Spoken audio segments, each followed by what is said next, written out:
Tudo da Canção Nova em um só lugar. Canção Nova Play. O Catecismo da Igreja Católica declara: por sua paixão e morte na cruz, Cristo deu um novo significado ao sofrimento.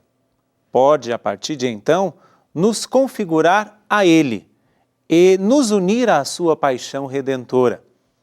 Mesmo que o sofrimento não seja algo que desejamos, ele pode nos purificar os nossos corações de todo pecado, nos unir a Jesus e ser oferecido para a salvação das almas.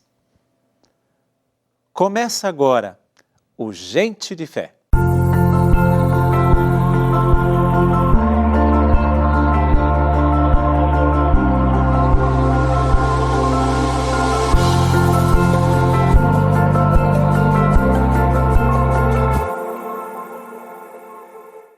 Que bom que você está comigo neste momento em que, com toda alegria, eu convido você a sentar conosco na nossa sala de estar para conversarmos um pouco sobre um testemunho de fé.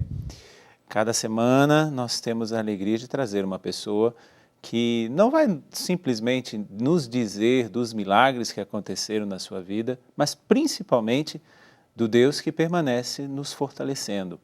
O grande milagre, que é este que sustenta a nossa fé, não é apenas fatos, mas é uma pessoa. E essa pessoa é a pessoa do nosso Senhor, o nosso Deus.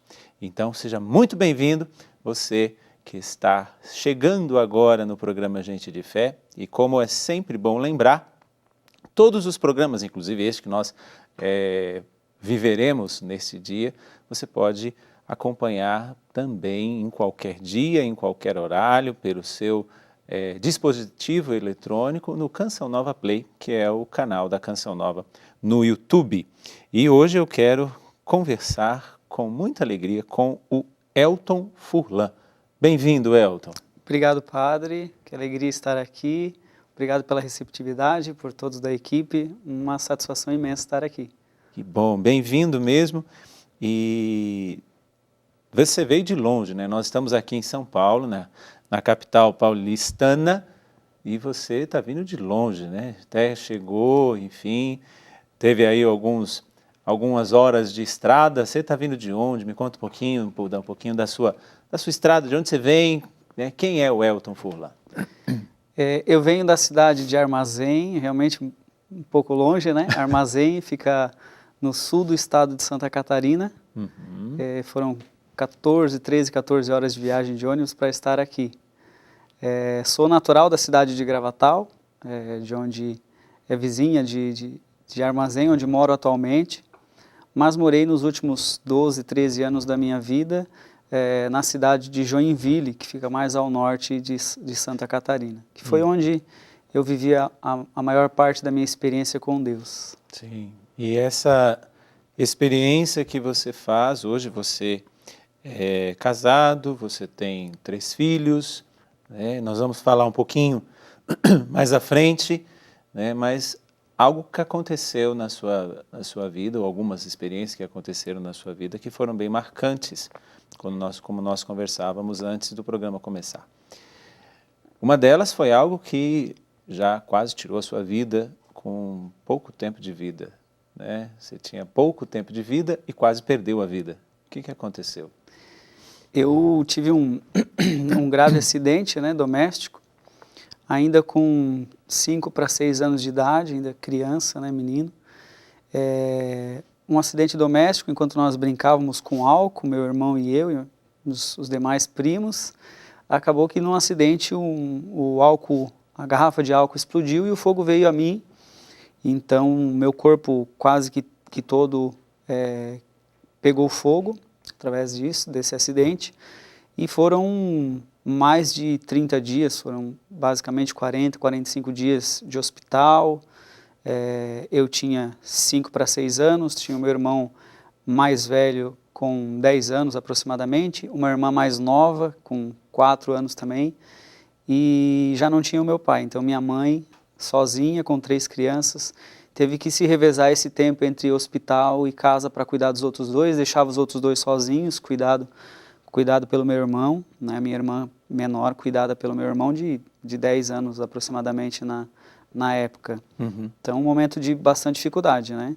Quase, né, foi uma queimadura bastante grave, onde eu quase perdi a vida.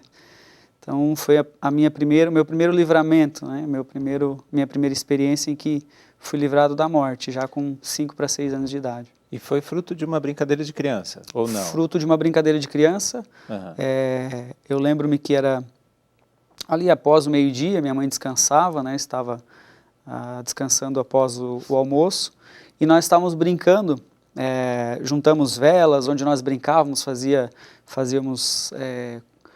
existia uma brincadeira, não sei se aqui em São Paulo era comum, nós pegávamos a latinha, furávamos com cabo de vassoura e fazíamos uma motoca e colocávamos a vela dentro da lata, essas latas de tinta. Exato, de mucilon, essas latas, enfim. Então nós colocávamos a vela dentro e depois juntamos as velas, a ideia do meu irmão juntou as velas para derreter a vela, para usar a cera. E aí então nessa brincadeira eu fui dentro de casa, peguei o álcool que minha mãe tinha o cuidado de esconder lá em cima no armário, mas aí a nossa criatividade, o nosso empenho travesso, como criança, né? Menino travesso que era, e aí fui bastante.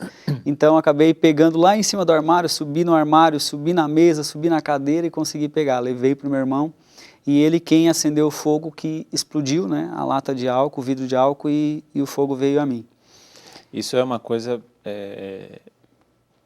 para os pais principalmente, né? Porque criança não tem noção do perigo mesmo. Né? Você, como você disse, você tinha 5 para 6 anos, sem noção nenhuma do perigo. O importante para a criança é viver novas aventuras, descobrir, enfim, mas sem noção da consequência. Né? Então, senhores pais, senhores mães, muita atenção, né? Onde vocês deixam esses tipos de coisa, porque por mais que existam várias precauções escritas, né, nas embalagens, enfim, altamente inflamável, coisas desse jeito, mas é preciso educar bem os filhos. Né? Eu lembro assim, não põe o dedo na tomada, aí o menino vai lá e põe o dedo na tomada. Enquanto ele não toma o choque, ele não para, ele não tem vontade, ele não sossega de colocar o dedo na tomada. Né? Às vezes a forma de falar é que precisa ser mudada. Né? Às vezes o não coloque o dedo na tomada é uma motivação para a criança colocar o dedo na tomada. Então, pais e mães, vamos aprender a falar com as crianças, porque realmente, graças a Deus, o Elton foram queimaduras quase em todo o corpo. Sim, no rosto, né, principalmente, eu tenho cicatrizes. Com o passar do tempo, a pele foi esticando, né, mas eu ainda tenho algumas marcas, algumas cicatrizes no rosto. O braço eu tenho toda a cicatriz, tenho ainda na mão, né? Tenho na perna direita, então foi quase que o corpo todo. Né? Se agravou no braço por conta da camiseta, ficou queimando a manga da camiseta no braço, então onde ficou a cicatriz maior, mas foi praticamente todo o corpo, sim, né? Coberto com as cicatrizes do fogo. Meu Jesus. Aí, no momento da sua conversa, você disse que você já não tinha mais o seu pai, que era a sua mãe e três filhos. 3 filhos, meu irmão mais velho, uma irmã mais nova, eu sendo do meio. O meu pai, quando eu tinha 2 anos, a minha irmã, 1 ano de idade, recém-feitos, completados, e meu irmão com 6 anos de idade. Nós perdemos nosso pai cometeu suicídio, vítima de um momento, um transtorno que ele passou no momento, e minha mãe... inclusive é um grande exemplo para nós, né? Por ter criado todos os 3 filhos sozinha, não se casou novamente, decidiu sozinha criar os seus filhos. O meu irmão, com 6 anos, já cuidava dos 2 pequenos quando ela precisava se ausentar. Então é um exemplo muito, muito bom para nós, um exemplo muito forte. Seu pai cometeu suicídio dentro de casa? Dentro de casa. Eu não tenho lembranças, né? Você era muito pequeno? Era muito pequeno, 2 anos. A minha irmã também não tem lembranças dele, somente o meu irmão. Mas foi dentro de casa, ele era policial, ele tinha arma, então ele mesmo cometeu o suicídio dentro do quarto, trancado. E particularmente, nós nunca falamos sobre, porque minha mãe sempre evitou esse assunto, né? Tanto que nós eu, né, vim a saber disso muito depois, né, muito tempo depois, mas a minha mãe é algo que ela nunca gostou de comentar sobre o assunto. Então, Entendi. ela sempre evitou esse assunto, mas a gente foi descobrindo algumas coisas e a realidade é que nós não entendemos bem o que aconteceu no momento. Mas ele ainda era jovem, 24 anos, minha mãe também, casaram-se muito cedo, eram bastante jovens. E minha mãe decidiu, então, sozinha, criou os filhos até... Com 24 anos de idade, com 24 sua mãe, anos de idade. ela levou adiante a educação dos 3 filhos e, claro, até por uma forma de defesa, né, vamos dizer assim, da sua mãe, ela preferiu não falar no assunto, até porque quanto mais se mexe, mais dói também, né? Sim, sim. E também, talvez por essa falta de experiência. Hoje, numa vivência com Deus, né, a gente procura meios de que esses traumas sejam revertidos em graça, em testemunho, né? Mas a minha mãe sempre optou por não falar do assunto, né? Se privou, se protegeu. Mas o fato mais marcante é que ela decidiu criar os 3 filhos. Ela tinha o receio, né, de que se casasse, pudesse ter uma pessoa que não era pai dos filhos, então ela sempre teve um cuidado muito grande, uma responsabilidade, ela sempre soube, né, determinantemente, como mãe, né, tomou uma decisão. Hoje ela se casou-se, né, aí há quase 10 anos, depois dos filhos já também terem se casado, seguido seus caminhos, cada um com seu rumo. Exatamente. Então agora ela vive a vida dela, agora ela casou-se, né, e tem um bom relacionamento também. Graças a Deus. E aí, vida que segue, você cresce, você casa, você tem filhos também. E apesar dessas situações todas que você viveu, isso não te impediu de viver, de crescer, né? Então hoje você é um homem casado, 3 filhos, e como é que é a sua família? Como está a sua família? O que a sua família já viveu? Eu fui criado, né, em berço católico. Minha mãe sempre nos educou na fé católica. Inclusive os nossos avós, né, tanto por parte de pai como por parte de mãe, são exemplos verdadeiros, vivos da fé. O meu avô é aquele homem que dedicou a vida dele toda à comunidade, à paróquia, deixou um legado importantíssimo, um homem verdadeiramente santo, de uma índole. Ele era o ecônomo da paróquia, enfim, ele fazia tudo. Meu avô, inclusive, tinha o desejo de se tornar padre, né? Mas naquela época não existia o desejo próprio, né? Tinha que seguir aquilo que os pais determinavam. Então ele se casou, teve o meu pai como único filho também, que inclusive foi adotado, né? Mas ele dedicou toda a sua vida. Então foi o exemplo dos meus avós, passaram para minha mãe, e ela nos educou na fé católica. Sim. Mas aí como alguns católicos, né, crescem e depois acabam abandonando um pouco. Até em 2006, quando me casei, casamos na igreja, casamos como deveríamos nos casar, né? Mas algum tempo depois a gente foi se distanciando, foi deixando de viver a fé católica, não tínhamos a vivência de participar da missa. Desculpa te cortar, a tua esposa, ela também é de religião católica? Também de religião católica, né? Criada, o convívio, os pais dela, né? A mãe dela participa muito, né? Sempre aos finais de semana na missa, participa de alguns outros encontros, Legião de Maria, enfim, sempre na fé católica. Casamos na igreja católica. Inicialmente vivíamos, né? Participávamos da missa. Com o passar do tempo a gente foi se distanciando um pouco, né?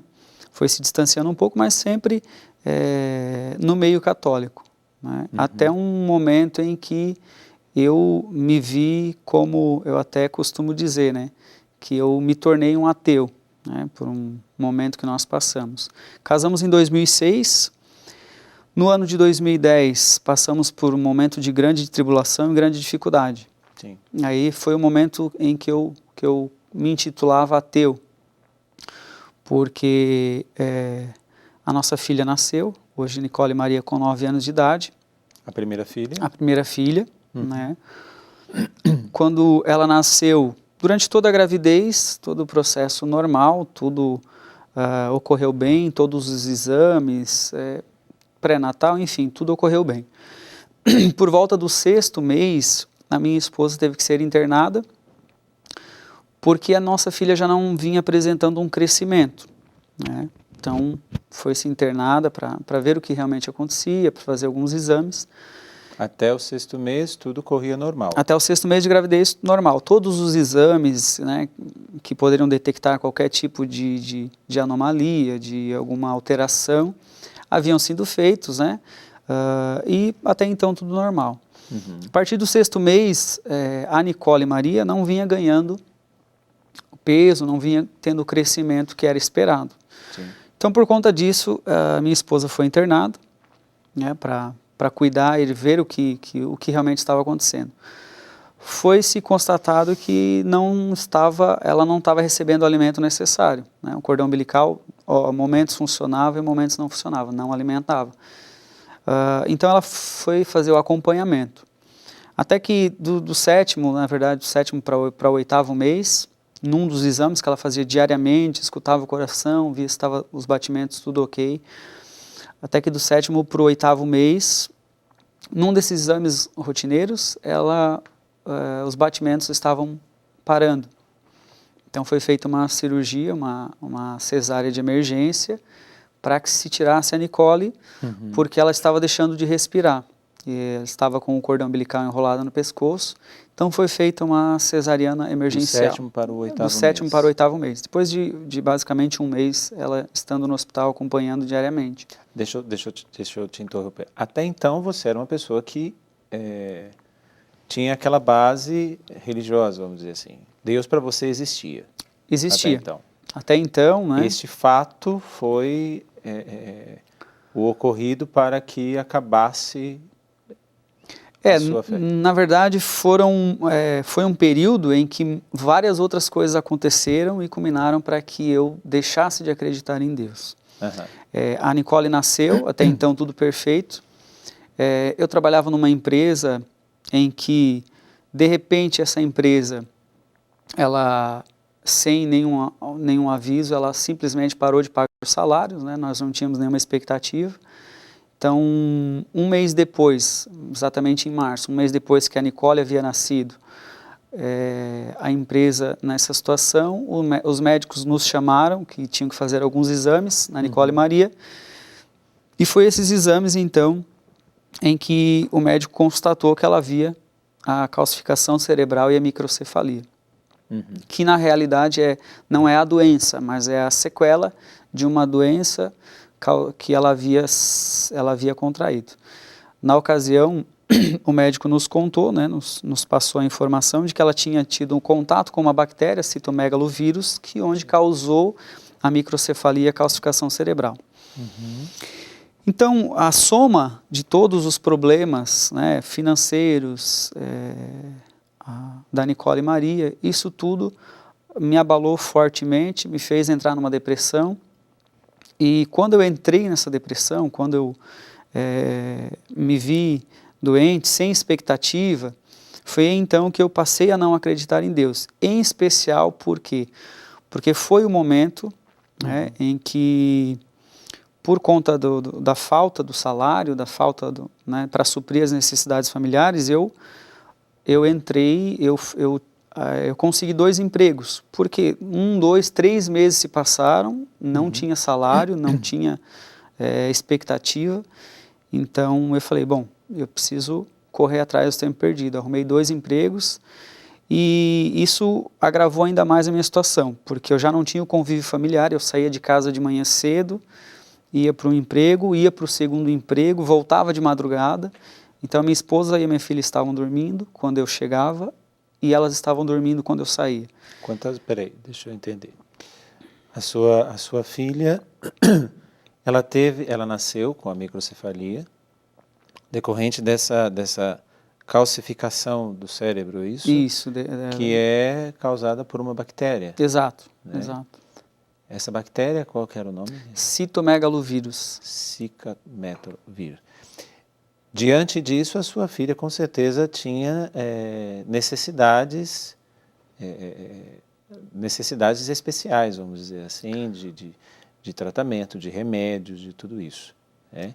Foi onde você se empenhou no trabalho para poder sustentar tudo aquilo que a sua filha necessitava naquele momento. Mas, ao mesmo tempo, você não via a sua filha. Exatamente. Via ela dormindo apenas. Exatamente. Eu havia ela e a minha esposa dormindo quando eu saía, e quando eu voltava elas já estavam dormindo novamente, né, por conta do horário. Nesse tempo foi quando, de repente, a ideia de Deus saiu da sua cabeça. Saiu da minha cabeça, né, sem eu conhecer, sem eu saber, né, eu entrei em depressão. Esse distanciamento familiar ainda agrava bastante, né, para quem tem depressão, para quem passa por um processo de depressão ou de alguma outra doença similar, que tem síndrome do pânico, doença da ansiedade, a distância da família, o distanciamento, ele agrava bastante. Nós morávamos em Joinville. A nossa família toda lá de Gravatal, de Armazém, onde nós moramos atualmente. Então nós não tínhamos o apoio familiar, nós não tínhamos o convívio familiar. Quando nós nos mudamos para Joinville, nós não conhecíamos muito as pessoas, nós, obviamente que tínhamos uma rotina de trabalho, de casa, muito nossa, né? Então nós não tínhamos esse convívio, até pelo formato da cidade, é uma cidade grande, então você não tem, assim como nós temos lá no interior, né, o convívio familiar, você conhece todos os vizinhos, você tem esse convívio, isso não se tem numa cidade grande, principalmente quando não se conhece. Houve algum motivo para essa mudança? Na realidade foi, por ser Gravatal, o Armazém onde nós morávamos, cidades pequenas, sem muito, recursos. Sem muitos recursos, opções de emprego. Então, o convite de um familiar nosso, né, vem para Joinville, vem morar em Joinville, vai ter mais oportunidades, é jovem, pode, né, entrar no emprego, depois crescer. Então, foi essa ideia que nos fez nos mudarmos para Joinville. Isso também facilitaria, numa cidade um pouco maior, facilitaria também o próprio cuidado com a Nicole. Isso, porém a Nicole nasceu já em Joinville, que nós casamos em 2006 e ela nasceu em 2010, nós já estávamos em Joinville. Entendi. Casamos e fomos morar em Joinville. Obviamente que depois nós viemos a entender, porque realmente Joinville tinha todos os recursos que a Nicole precisava, né? Então a gente acredita muito que foi um propósito de Deus, com certeza. Mas nesse período então em que eu trabalhava bastante, em que eu não tinha o convívio familiar, em que eu entrei em depressão, a primeira reação minha foi querer voltar para perto da minha mãe, para perto dos familiares, né? Por conta da tristeza, da depressão. E foram onde começaram os atritos familiares, porque a minha esposa, muito mais centrada, via que em Joinville nós precisávamos mais estar em Joinville por conta dos recursos que a Nicole precisaria partir daí, porque quando diagnosticado a situação da Nicole, o médico nos disse o seguinte, olha, foi constatado a deficiência, foi constatada a doença, nos explicou o que era a citomegalovírus, o que era a microcefalia, a calcificação cerebral, né? Nos falou que era uma consequência da doença, então não iria agravar a partir dali, ela não tinha mais o vírus, mas já tinha tido contato. E aí nos disse o seguinte... E esse vírus é o vírus que ela adquiriu ainda na gestação? Havia-se a suspeita, porque alguns exames foram feitos e deveriam ter sido constatados. Então a gente suspeitou que pudesse ter sido já após o nascimento, mas nunca foi constatado e também não procuramos a fim de saber realmente, até porque isso não influenciaria já na sua melhora. Até porque então a microcefalia não foi decorrência então do parto de urgência dela. Então, não. Ela pode ter sido contaminada com o vírus após o nascimento. Entendi. Mas nós termos a certeza de que se foi na gravidez ou depois não mudaria o fato, então nós não Deixa nos eu ver. preocupamos muito com essa questão. Mas o médico nos disse o seguinte, olha, a nossa pergunta, né, mas o que é isso, doutor? O que a Nicole tem e o que ela vai ter? E o médico foi muito franco em dizer assim, nós precisamos a partir de agora acompanhar 100% a Nicole, porque a gente não sabe o quanto isso vai atrapalhar no crescimento, se ela vai ouvir ou não vai ouvir, se ela vai enxergar ou não vai enxergar. Porque a calcificação cerebral são danos cerebrais no cérebro em que pode e afeta a coordenação motora, a parte neurológica, enfim. Então não se sabe até que ponto vai atrapalhar. Eu vou te interromper um pouquinho, porque nós vamos para um rápido intervalo, mas deixando claro aqui, até a pergunta de alguém que acreditava, onde é que estava Deus em tudo isso? Onde é que está Deus nas situações concretas da vida de alguém que crê e, ao mesmo tempo, se vê numa situação dessa? Não só a depressão, que nós vamos conversar no segundo bloco, mas principalmente essa situação da filha, né? Uma criança. Por que Deus faz esse tipo de coisa? Se perguntou? Se pergunte. E daqui a pouquinho nós voltamos com mais Gente de Fé.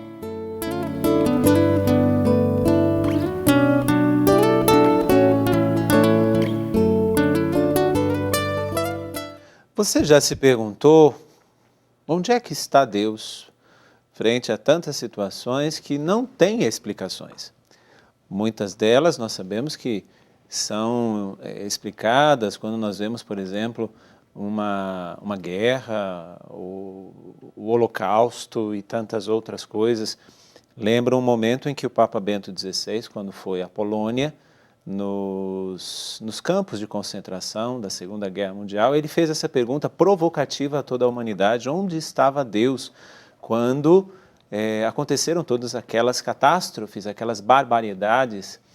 Mas ali tinha uma explicação, porque aquilo tudo foi causado pelo mau uso da liberdade humana.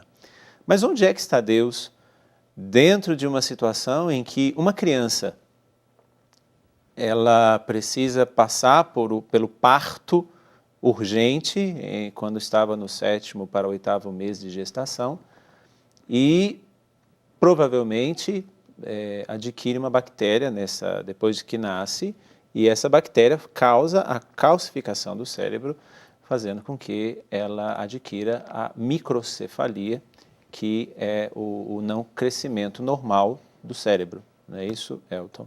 Exatamente. E de repente isso chega ao pai. Não sei se foi essa a sua pergunta, né? Onde é que estava Deus?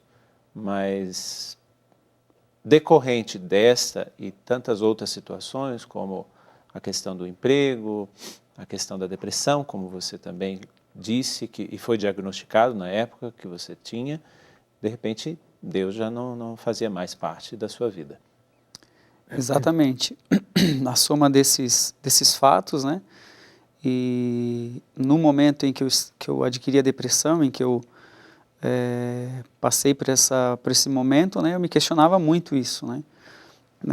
Eu não parava para pensar onde está Deus, porque Deus me abandonou, Deus não existe, porque se existisse minha filha não seria assim. Eu não me questionava muito, mas eu entrei em conflito com minha esposa, porque eu acredito que seja natural, né, que nós não tínhamos o apoio familiar, então eu queria muito regressar, voltar para minha cidade natal, estar perto da minha mãe, porque eu acho que é natural que você se apegue à mãe, né, é uma figura que, principalmente por todo o exemplo dela, né, que lutou com 3 filhos, então eu queria muito. E aí a minha esposa, eu acho que com muita sabedoria, não, nós vamos continuar em Joinville. Então, na minha cabeça, com a doença, a única coisa que eu pensava é que minha esposa estava sendo egoísta, estava pensando nela, no que ela queria ficar em Joinville, quanto eu queria voltar. Então, isso agravou ainda mais, né? Porque isso, obviamente, que na minha visão, não era a realidade, mas da forma que eu enxergava, pensava eu que a minha esposa era egoísta, ela pensava nela, eu queria voltar, queria que minha família voltasse junto. Ninguém estava pensando em você. Ninguém estava pensando em mim. Ninguém estava dando ouvidos. Exatamente. Então, o que a depressão causava fazia eu enxergar. Então, eu decidi pedir a separação. Então, vamos separar, vou voltar sozinho para casa. Minha esposa não quer, não está comigo, não quer estar junto. Então, eram os pensamentos que eu tinha. Então, A com Nicole isso, estava com quanto tempo? a Nicole era recém-nascida, isso nos primeiros meses de vida dela, né? Então, tudo isso foi, digamos assim, foi tudo praticamente de uma vez só. Tudo praticamente de uma vez só, né? Ela nasceu em fevereiro, em março ela foi diagnosticada, em que eu já estava no primeiro mês em que a empresa não pagou, então de março, abril, ali tudo isso foi acontecendo. Então, foram exatos quase 6 meses de fevereiro adiante em que eu passei por essa depressão, em que eu decidi me separar, em que aí eu comecei também a beber, a ter relacionamento extraconjugal, então não queria mais o convívio familiar, em especial justamente pelas coisas que eu pensava, que minha esposa não me amava, que não estava preocupada comigo. Então a gente se coloca numa condição de eu estou doente, né? Claro que não pensamos estar doente, mas queremos que ganhar aquela atenção. Então tudo isso fez com que ela, então, na contramão do que eu vinha sentindo, resolveu buscar a Deus. A princípio, que eu pedi a separação, ela disse, ela não refletiu muito sobre isso. Mas não por acaso ela ouviu alguns testemunhos, algumas pessoas falar que família é projeto de Deus, que não abandone a sua família, busque. Então ela entendeu como um clique, né, como um chamado de Deus. Ela disse assim, eu não vou perder o meu casamento, não vou perder a minha família, então vou lutar. E nisso, deixa eu entrar aqui, nisso você muito ciente da situação da sua filha, claro, dos cuidados que ela precisaria ter, da atenção que ela precisaria ter, mas a depressão que você portava na época não te fazia nem mesmo pensar nisso, tipo, bom, a minha esposa não me dá atenção, minha esposa não me atende, me acolhe nas minhas decisões, então eu vou largar a mão, inclusive da minha filha. Ou você pensava na sua filha? Na realidade, eu me dividia muito nesse ponto, né? Tanto é que eu decidi me separar, mas eu não cheguei a sair de casa, eu comecei a planejar, talvez até me mudar de casa, enfim, mas o que realmente eu pensava era na minha filha, nos cuidados que ela precisava. Então, nesse íntere, tinham terceiras pessoas, vamos dizer. Então, você disse que tinha relacionamentos extras conjugais. Então, isso. Existiam também outras pessoas que você se relacionava e tudo.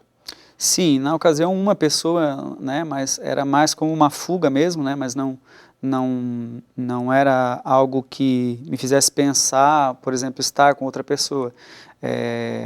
O fato da separação era por achar, né, que minha esposa já não tinha interesse em me ajudar, que ela estava mais preocupada com os problemas só dela, né. Então, mas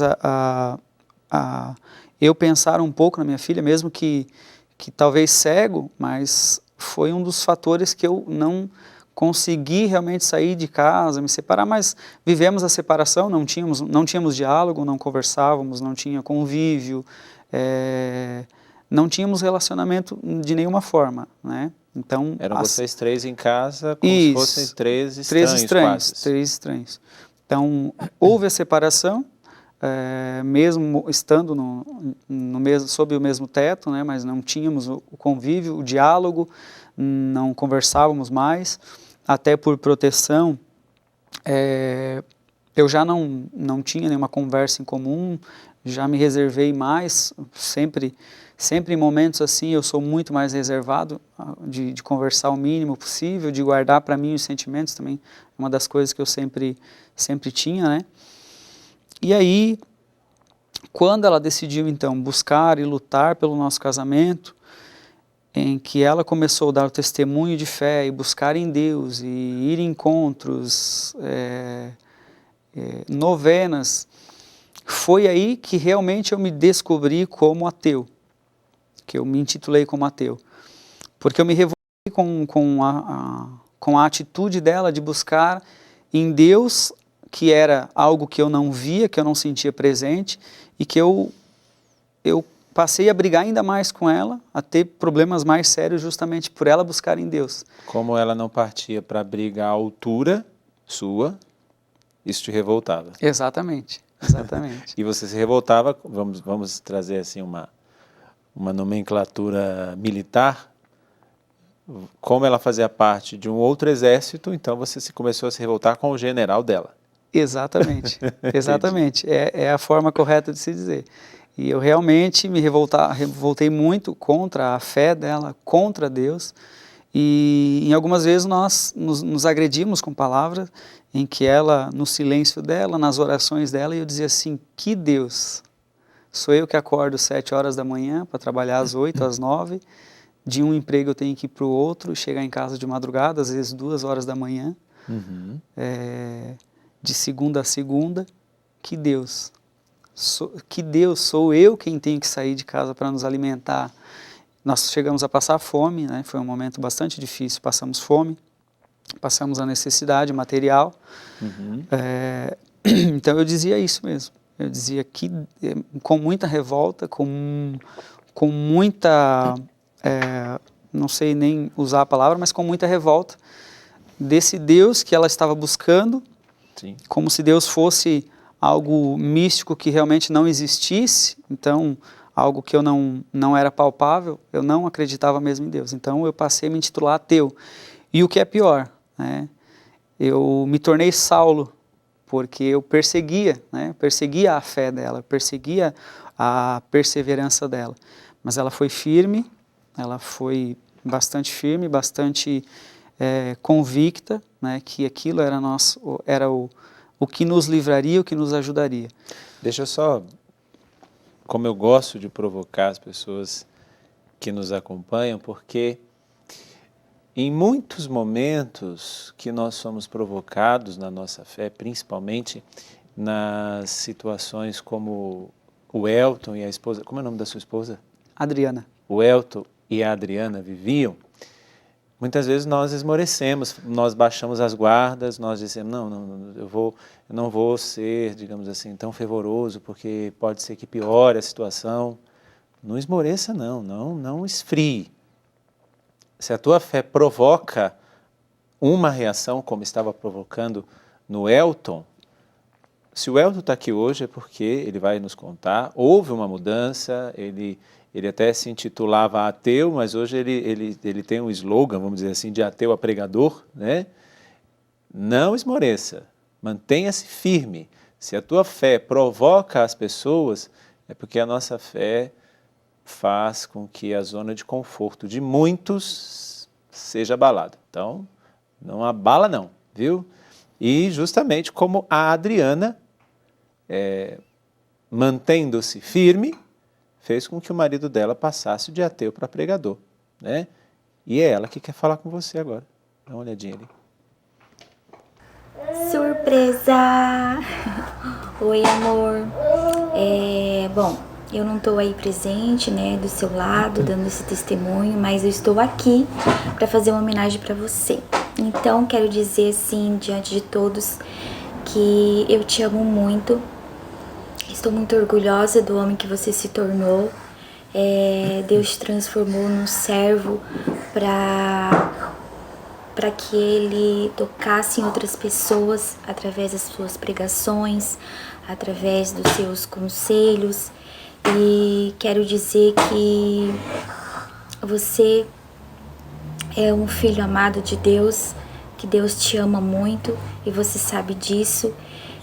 Quero dizer assim que continue sendo essa pessoa que você é, sendo um servo, sempre em prontidão, porque você sabe que Deus te usa muito e Ele precisa de você. A gente mesmo na caminhada de Deus, às vezes a gente tem os nossos momentos de ficar quietinho, que às vezes a gente acha que está até num deserto, mas você sabe que Deus sempre está te olhando, cuidando, para que você continue sempre no caminho dele, para que você continue sendo um instrumento dele na vida de muitas pessoas. que você sabe que você, através de você, Deus fez muitos milagres na vida de muitas pessoas, né? Você sabe disso. Então, quero dizer que eu te amo muito. Você sabe que as crianças também te amam muito. Você tem prova disso todos os dias quando você chega em casa, né? Que eles vêm correndo te abraçar.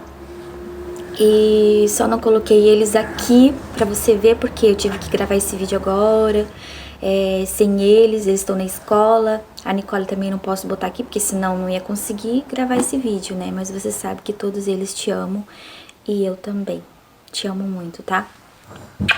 Beijo. Tá aí a guerreira. É? Surpresa boa.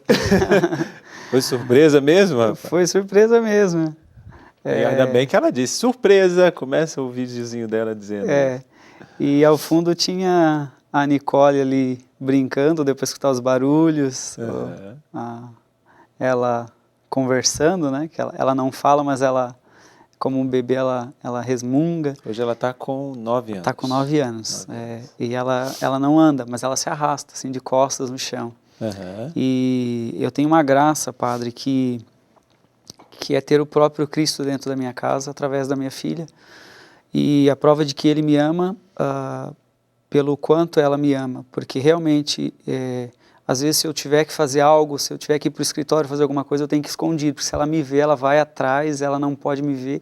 Se ela estiver no colo de qualquer pessoa, até mesmo da Adri, e ela me ver, ela luta e vem, ela quer o meu colo. Então, e eu costumava dizer em algumas pregações que Deus usou a metodologia dele para me fazer pai de verdade, porque a Nicole necessita de um cuidado especial, de uma atenção especial.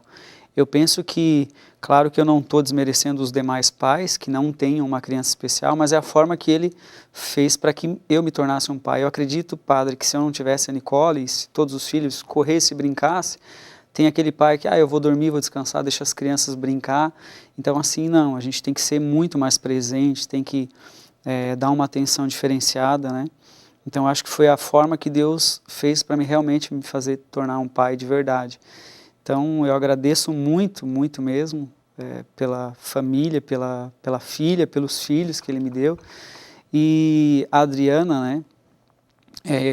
O meu processo de conversão... O meu momento, o meu encontro com Deus, Padre, foi realmente muito impactante, muito forte, porque não me levaram num retiro, não me levaram num encontro, não foi eu passando por um momento difícil e alguém falou de Deus, foi algo que realmente Deus, Cristo veio ao meu encontro. Então foi algo realmente... num certo dia, num determinado dia, eu realmente ateu, desacreditado em Deus, revoltado contra aqueles que acreditavam em Deus, que eu achava um absurdo as pessoas buscarem um Deus, que são as pessoas que têm que acordar, levantar e trabalhar. E nós estávamos passando por um momento de dificuldade, de muita dificuldade financeira. Um dia eu me levantei para trabalhar, ela nunca se levantava, e para o padre ter ideia, eu tinha um sofá como esse aqui, ao lado do sofá uma caixa de papelão, era a nossa mesinha com uma toalha em cima. Sim. E ali ao lado tinha um livro. E nós não tínhamos dinheiro para comprar um livro, sendo que nós não tínhamos dinheiro para comprar comida. Então, enquanto eu calçava os sapatos, ela levantou e eu disse assim, com muita agressividade, o que é isso aqui? É um livro, mas de onde que veio? Nós nunca tivemos o hábito de ler um livro. E ela disse assim, eu comprei. Então, a minha revolta interna foi gigantesca, de comprar um livro sendo que faltava dinheiro para o alimento.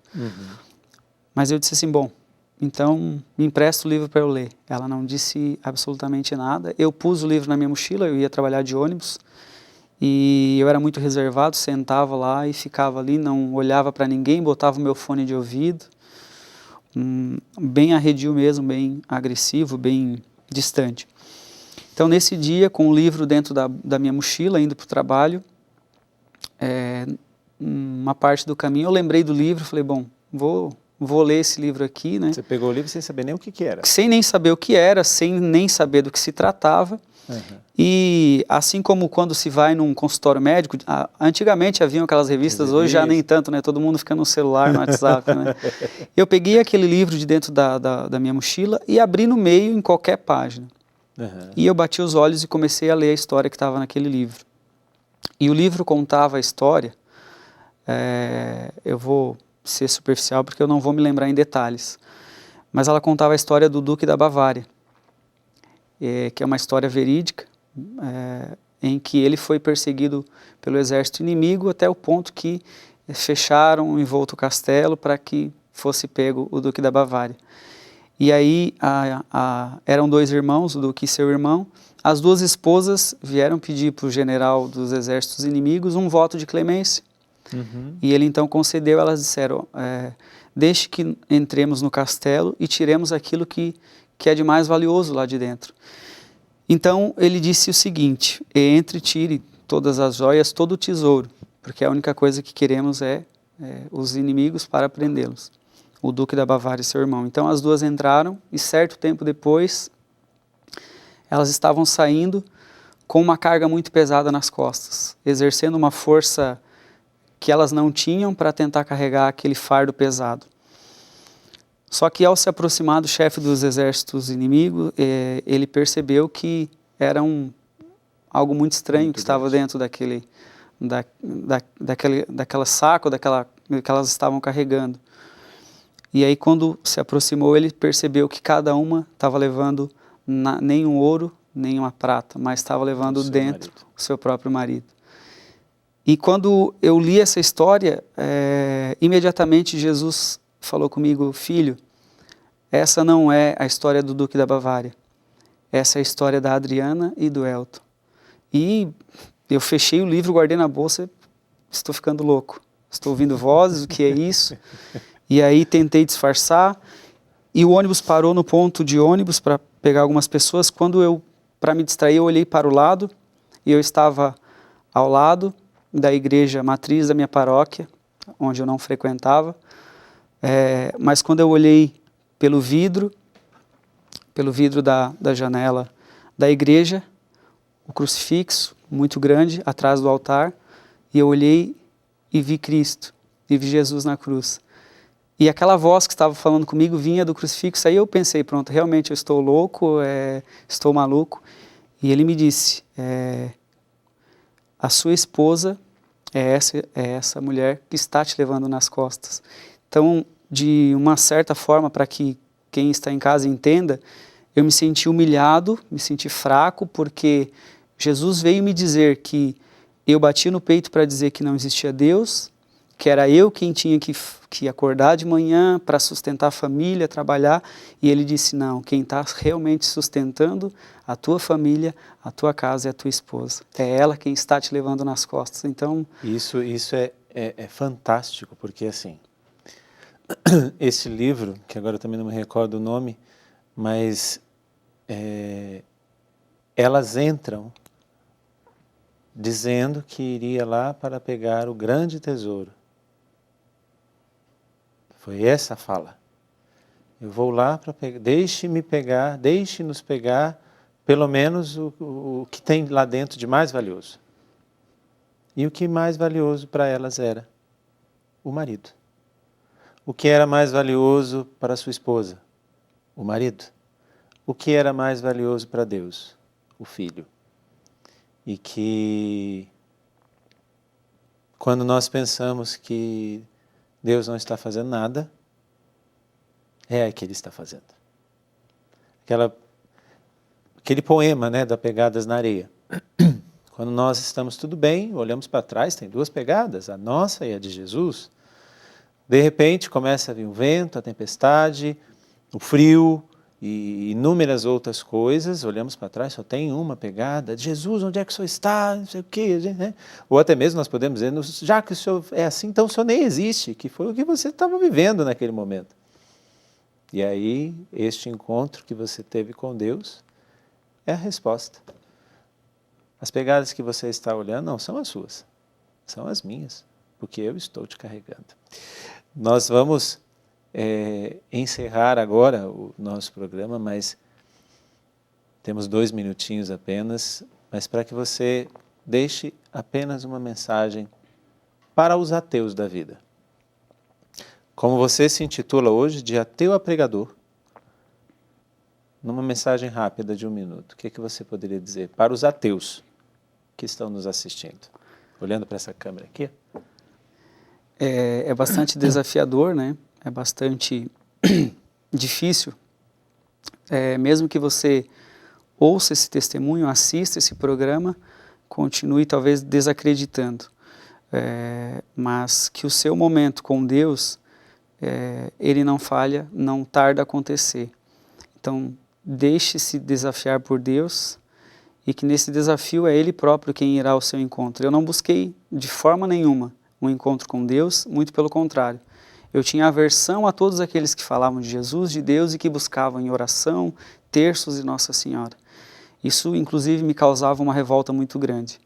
Mas eu tenho certeza que Deus não tarda em te encontrar também, assim como me encontrou, mesmo sem eu tê-lo buscado.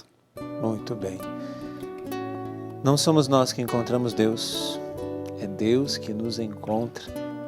E o Elton, de um ateu, diante de todas essas situações, hoje com 3 filhos, a Nicole com 9 anos, os outros 2, como chama? Helena Maria, hoje tem 4 anos de idade, e o Miguel acabou de completar aí, no mês de maio, 3 anos de idade. Que Deus seja louvado e que você pode acompanhar os outros programas no Canção Nova Play, o canal da Canção Nova no YouTube, mas eu te deixo essa provocação. Será que você é um pregador ateu? Ou será que você é um ateu escondido dentro de uma capa de cristão? Deus está à sua procura. Se mostre, Ele vai te achar. Deus te abençoe e até o nosso próximo programa. Elton, muito obrigado por ter vindo. Deus te abençoe, viu? Obrigado, Padre.